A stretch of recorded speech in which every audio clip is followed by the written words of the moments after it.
समाव फोसावनो लादों दा हेडलाइन निउज। भारत रेल बिफाननिफ्राय सा सानजा भारतआव गोदानै भारत गौरव deluxe tourist train बेखेवसिगोन।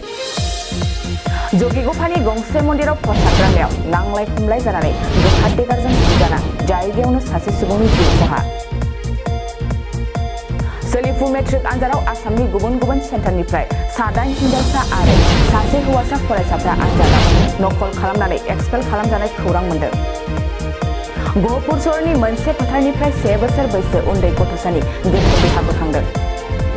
Ramchandra फाउडेला Nepal हादरनि हादरगिरि महरै थिसनजाबाय।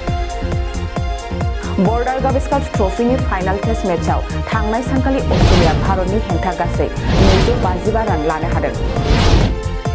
आसामनि 3 फोरोंगिरिया सोलिफु मेट्रिक आनजादाव मोजाङै डिउटि होयैनि डिसमिस खालामजानाय खौरां मोन्दों।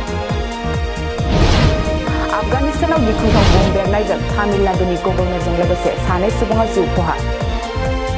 करिमगन्जआव आसाम पुलिसआ गंसे ट्राकनिफ्राय गासै 3000 बथलखौ सिराप हमदों। गसाइगाव ड्राग्स इन्सपेक्टरा गोख्रों सिग्रोमनानै जेबो फोरमान बिलाइ गैयालासेनो मुलि गला होनायनि सौथारा बाजारनि गंसे मुलि गलाखौ बन्द खालामना होदों।